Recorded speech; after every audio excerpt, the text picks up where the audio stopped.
So, guys, it has finished 1-0 Leicester's Wolves and 3 matches, 6 days. It's been a tough run so far. And what are your initial thoughts on the game? Well, it wasn't the prettiest, let's be honest. But the main thing today was just getting the 3 points and getting through because we've got a nice little break now, the international break. Normally hate them, the most boring thing in the world, but we absolutely. You know what? We've been Wolves. We kind of we get really lucky against them. We had Max on the preview talking about how they had two VAR goals let off this time. They had a goal again. Yes, it was by the law, but to be honest, I disagree with the penalty in the first half as well for the first goal. But they just seem to get so unlucky with VAR decisions, and they must be absolutely hating it.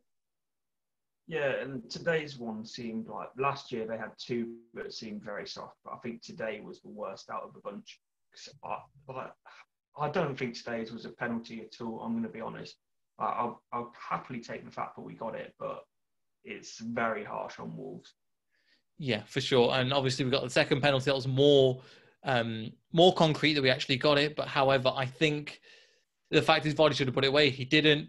But just in that first half, I think that's some of the best football that I've seen Leicester play this season, which is so surprising because we've played some brilliant football. However, the way that we pressed, the way that certain players got on the ball in certain great locations, I can't really speak enough highly of it.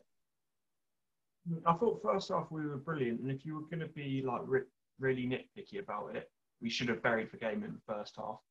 We should have killed Wolves off if we're gonna sort of nitpick. But the way that we moved the ball was brilliant. The amount of time that we allowed Wolves to have on the ball in terms of not allowing them to settle into the game was absolutely brilliant.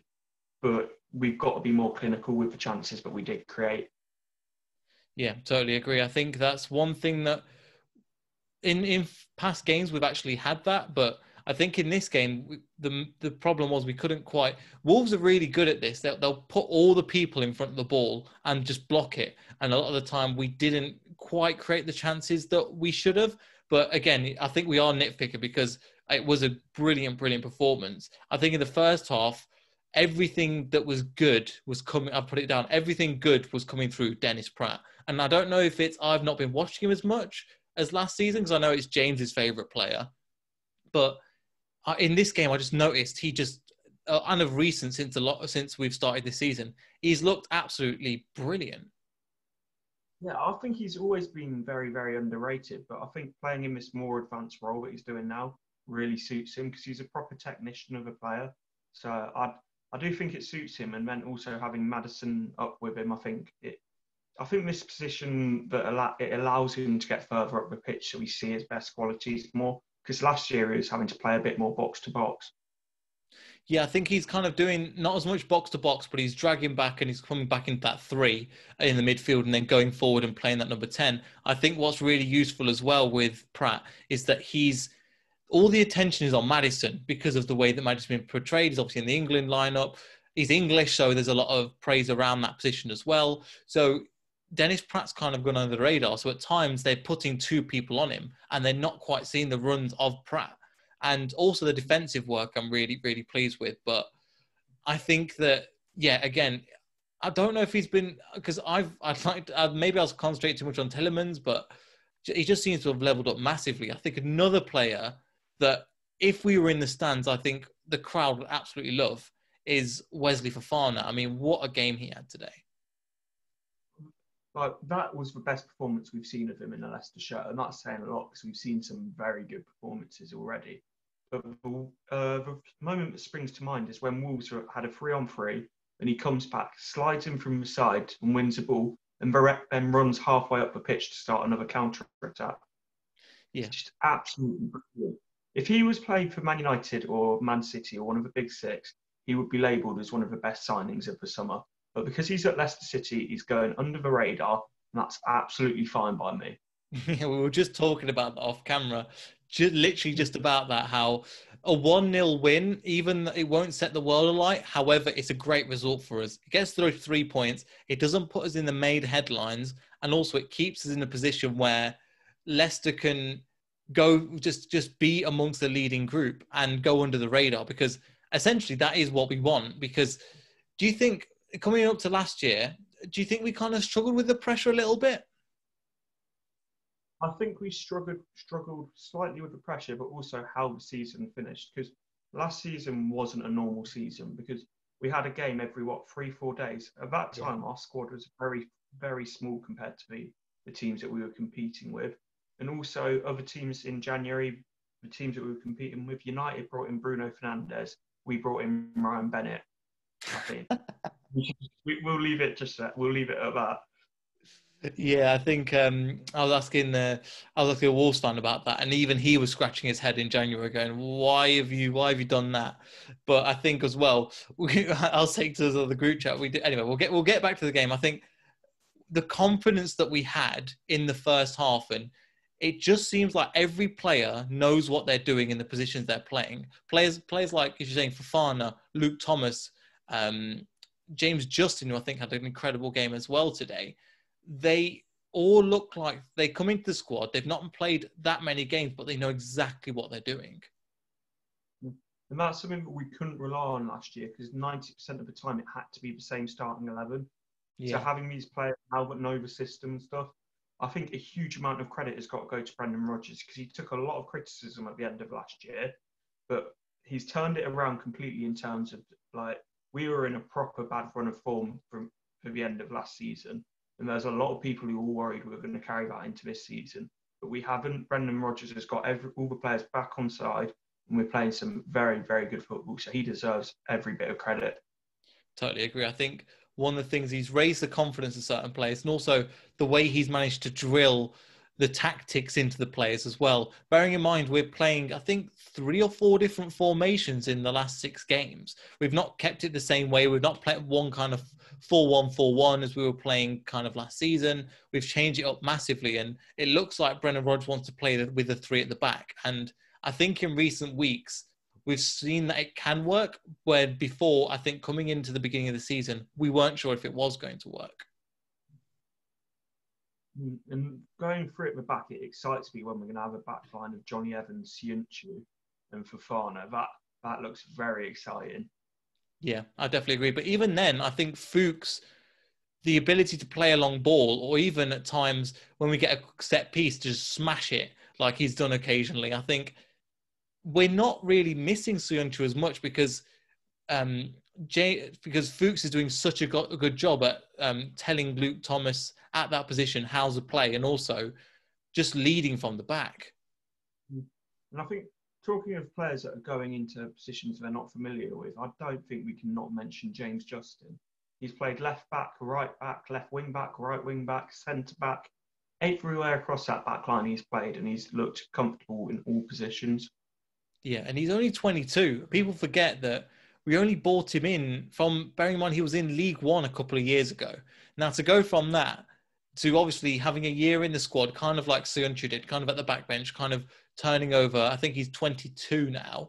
But to go from that to basically playing against some of the biggest teams in the world, and also playing in Europa League, I think is great. What impressed you about his performance specifically today? It wasn't anything specifically today. It's just that he's consistently, since he's come in, the fact that you can put him in anywhere across the back line and you know you're going to get at least a 7 out of 10. Yeah, I totally agree. And I think his ability to his game management, how he's. I was listening to the radio actually with Matt Piper, and they're saying that there's a certain type of player that Leicester City look for, not in terms of ability and technicality, but also in terms of desire. And it seems like he wants the desire. There's Luke Thomas comes in, Fofana comes in. They look like they want to learn. They're eager to learn, and that they're willing to go that extra mile to take that place and earn their spot. And I think James Justin epitomises that. Obviously, we're getting him for about £6 million, which I think looks like an absolute steal now. Yeah, and it does for sure. And I don't want to go over the top and overhype him because at the moment he's a very good squad player for us to have. But he's still going to make mistakes, and people have got to remember that he is only young. But it's that eagerness to learn. Even when he does interviews and stuff, he's always talking about training and sort of developing under Brendan Rodgers. So I think we've got a brilliant player on our hands, and we've just got to let him develop now. Yeah, hopefully he'll get, when Ricardo comes back, he'll get more time, potentially coming into a back three, or even playing as a, what am I looking for? Even playing the Europa League more, that will get his opportunity to play as well. But in the second half, it seemed like Leicester kind of let off a bit and Wolves came at us. And arguably, they kind of played even better in terms of maybe not attacking wise, but defending wise, because I think they were absolutely outstanding. Yeah, defensively, second half we were brilliant, but Wolves, the amount of possession and sort of the amount of time they had on the ball, the fact that they didn't create any clear-cut chances apart from a long shot from Ruben Neves, that's sort of, for them, that must be quite concerning, especially when they've got Adama Traore coming off the bench, not having an impact, who was brilliantly marshalled out of the game by Fuchs and James Justin. And then also, the only other real chance I can think of is when they had put the ball into a box for a cross. So they had a lot of possession, but they didn't do a lot with it. Yeah, it's a weird one, because they weren't even, for the teams that we've played, they're still one of the top teams in my opinion, especially that second half. If that would have carried on, we could have conceded. If they play like that for 90 minutes, I mean, they could have scored a couple of goals. The Ruben Neves shot, as you were saying, Schmeichel didn't have a lot to do in the game, but when he's called upon in this match, I can go back to Luhansk match, Arsenal match, all of the last 6 matches, he's not had a lot to do. However, when he's called upon, I mean, he just makes world-class saves, and he's part of the reason why we're just doing so well. Yeah, and it's the confidence as well and the concentration to stay switched on just for those moments. Because, as you say, he isn't called upon much in the games at the moment, but that's why he's a top keeper. He keeps his concentration and stuff for those big moments, come up with big saves. It's just amazing to think about how far we've gone as well. And yeah, that just puts, especially at the moment, I think Aston Villa, I'm just going to check as we're recording this, Aston Villa, no, it's finished 3-0. So that does, even though that won't affect us, it does put us top of the league. Does it feel weird for you to be back at the top of the league after 5 years? It does, but as much as I want to enjoy it, it's a little bit irrelevant.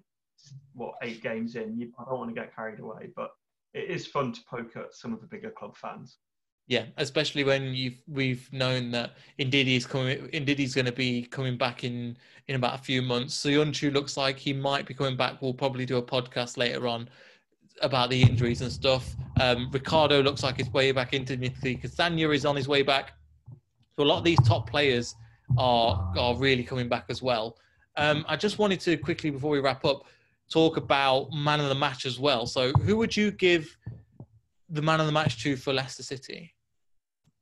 I think there's been a lot of good individual performances, but for me, no one apart from Wesley Fofana can win it. I think he is absolutely outstanding. The time that he broke up the counter attack and started one himself, when he won it back in our own box, and just the calmness, the composure, and the confidence that he's playing with for a player of 19 years old, it's absolutely brilliant.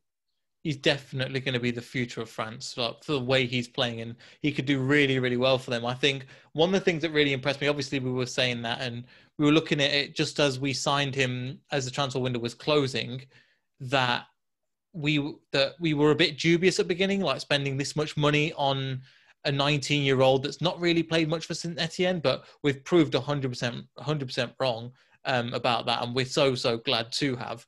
But another thing as well is his ability to get forward. And it doesn't seem like when he loses the ball, he doesn't seem very like panicked or, oh my God, I've made a mistake. It's like, no, let me sort this out. Let me go and make up for my mistake, because he does make mistakes eventually. But there's a determination. And as you were saying, for that 3-3, you know, in order to get the ball, put the challenge in, goes, right, that's not enough. Let me drive forward and take those Wolves players out of position, and look so calm doing it. I mean, I've just never seen anything like it, to be honest. Yeah, and it's ridiculous because you don't hear any of the sort of media, which, to be honest, I couldn't care less about, talking about Wesley Fofana. But you'd think for some of the performances he's been putting in, he'd be getting some sort of praise. But there's not been a mention of him, which, again, don't really care about. But I just find it slightly weird. It's something that I think Leicester fans or just non-top six fans have to get used to now.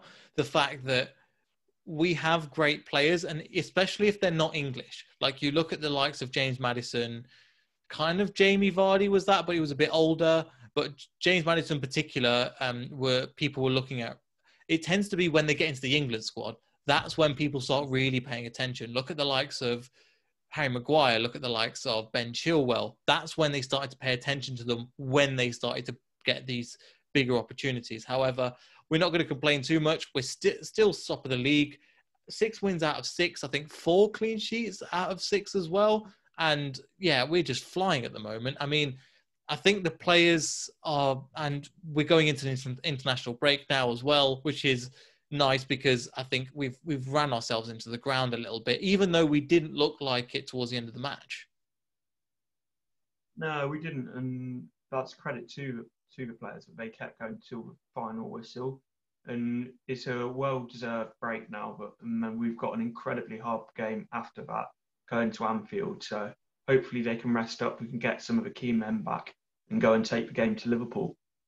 Let's hope so. We've got Doug coming on from as one of our friends and friends of the show, who gives a pre-match preview in about a couple of weeks' time. So make sure to look forward to that. Anyway, yeah, thank you everybody for watching to the end. Make sure to like, subscribe, and we'll see you all in the next video. So goodbye.